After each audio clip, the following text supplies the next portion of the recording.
What's up, Havenites? Welcome to another episode of the Pull List. Gotta be honest with y'all, I'm kind of suffering the fifth week blues, so this is going to be a short episode for me. Shorter than normal, like probably say by half. I'm sure I can fill a little bit of time, but y'all know what I'm talking about with the fifth week. Every once in a while, we just don't get a lot of stuff come in, and we don't have happy store folios. And a full store folio is a happy store folio, and my cat just went absolutely insane. So before we get started though, if you like weekly, daily shorts, if you like weekly videos like this, if you like this type of content, if you like weekly live streams, you have found the right place. Just click that subscribe button. If you're feeling a little frisky, give that like button a little tickle. Touch the notification icon. Let you know whenever we go live. So, with all that being said, let's get started. Like I said, Storefolio. Hey, have you visited our merch shop? The official Shop Talk stickers. Like I said, it's not a happy Storefolio. It's kind of sad this week. But that's okay. It happens. Next week we'll be back bigger, badder, and stronger than ever. Let's go ahead and get the obvious one out of the way. For everybody that knows Josh and I, and my daughter and I personally, y'all know that we are all big Disney fans. I'm not a fan of the way that Marvel is propping up Spider-Man sales with all these special edition covers, but I did have to pick this one up just for the collection. That is, it's an issue of Spider-Man. I'm not even sure which issue it is. It's got Iron Mickey on it.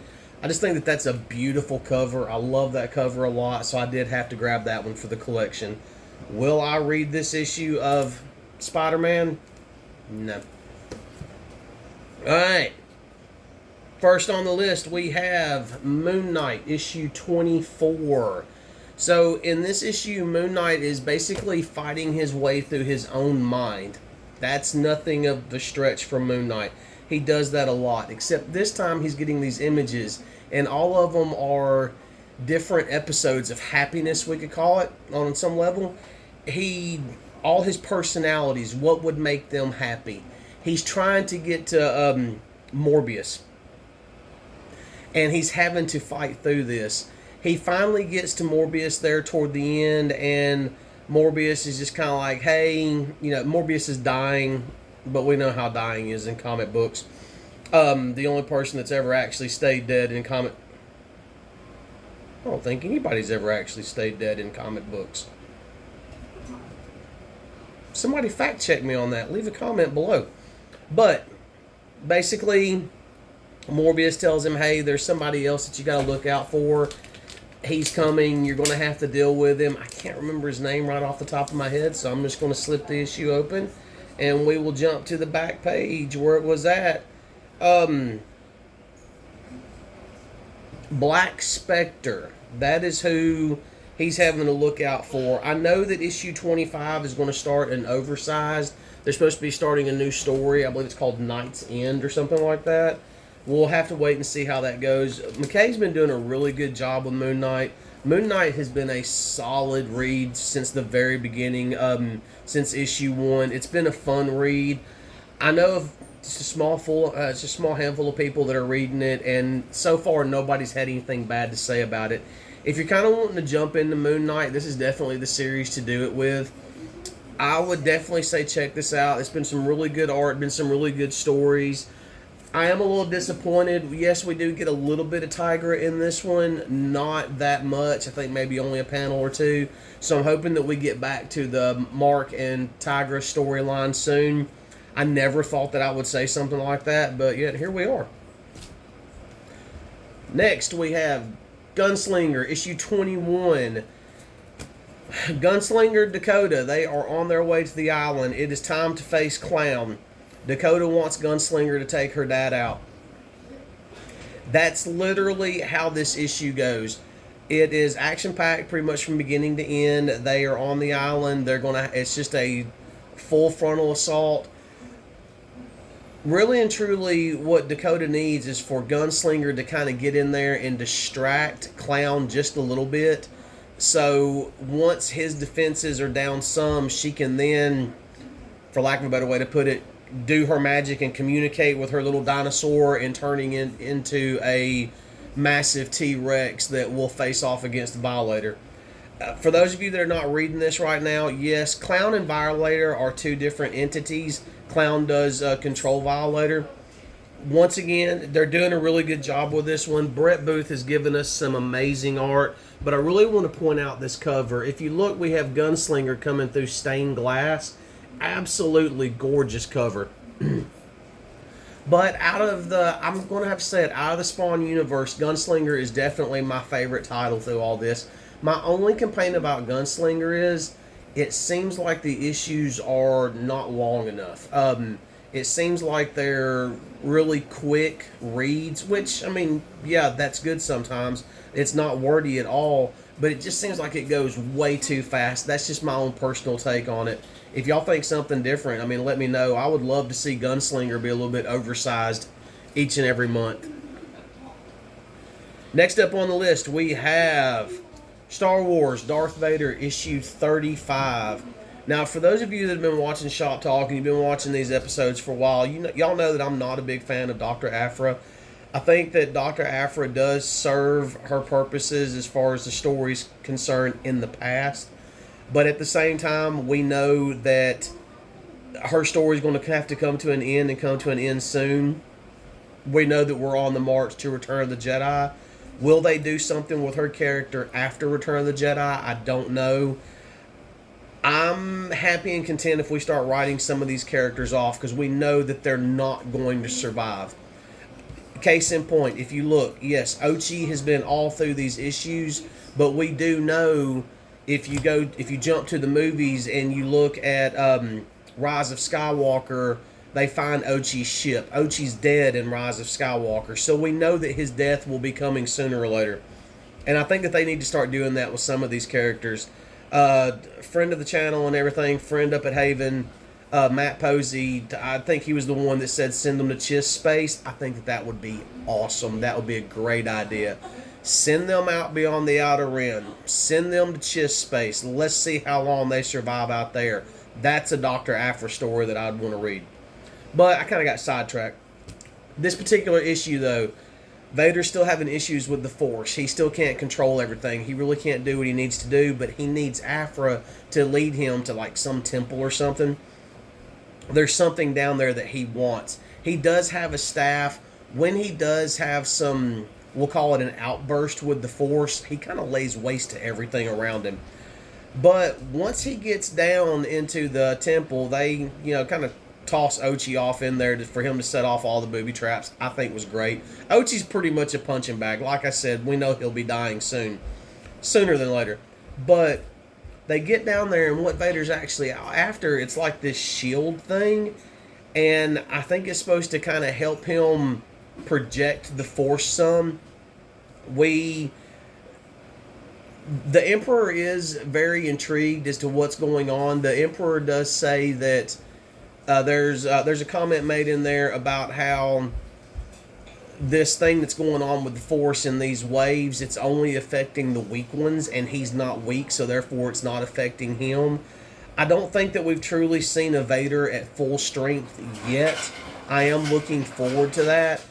As far as Dr. Aphra is concerned, this is one of those issues where the character does serve a purpose. I think that Dr. Aphra is better served in these little, cameos, basically, is what they are. I think that that's a better use of the character. There will be another issue. Dr. Aphra will be in it.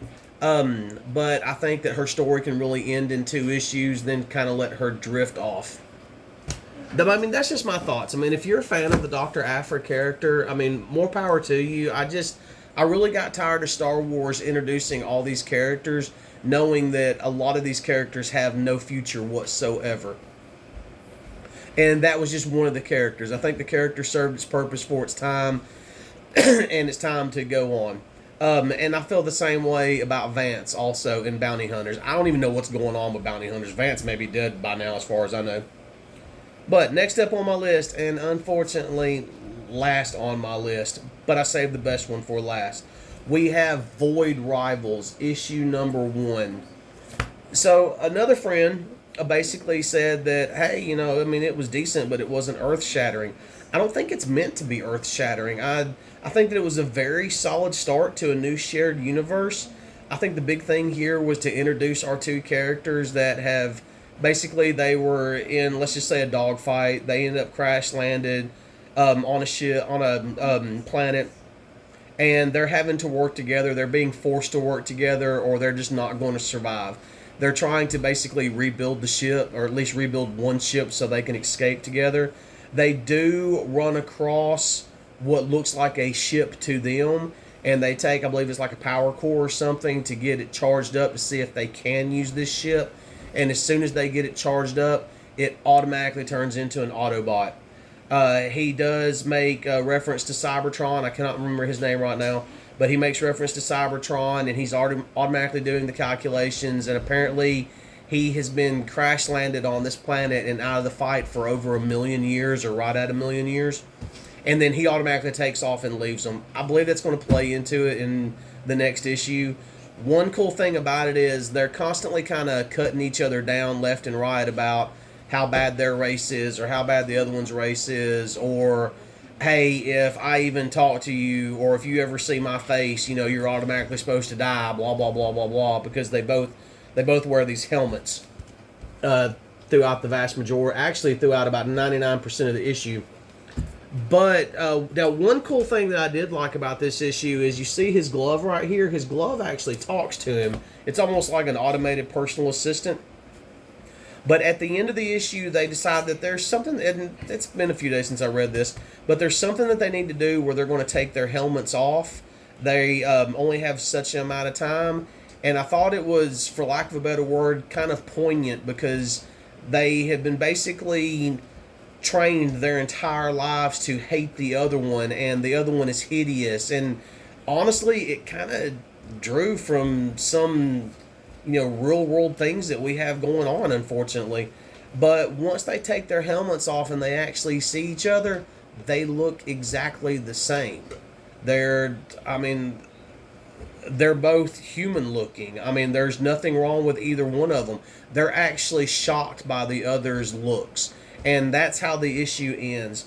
Now, keep in mind, like I said earlier, Void Rivals is the beginning of a new shared universe. We've already introduced the Transformers.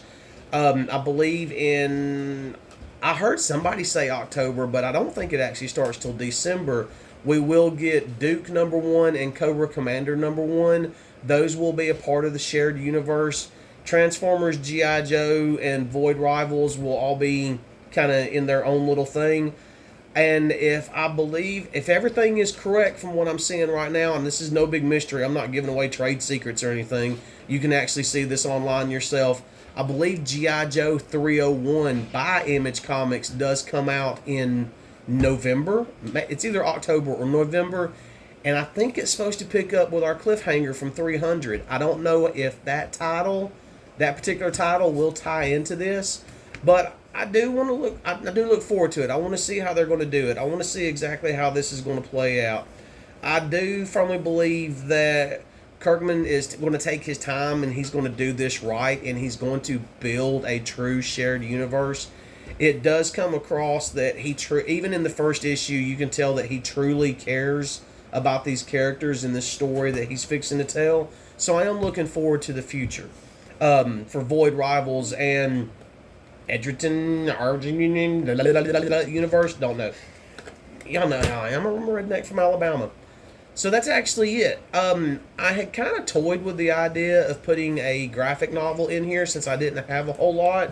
But me being me, I couldn't do just one graphic novel. So I ended up reading 3 graphic novels this past week. And after I got through these 3 very specific graphic novels, or actually technically trade paperbacks, I decided not to actually put them in this video. I think that they deserve their own video. I think that for those of you that are not reading, I could do a better explanation if it has its own dedicated video, which will be out early next week. But as a sneak peek for what's coming early next week, we have Radiant Black Volume 1, Radiant Black Volume 2, and Radiant Black Volume 3. Very, very, very happy that I picked these 3 trades up. If you have not picked these trades up, you need to get them. If you're not reading Radiant Black, you need to check it out. But look for the video next week, and I will explain more about that. So that's really it. I'm sorry, guys. I didn't have a lot this week. Like I said, 5th week blues. Those of you that know, you know.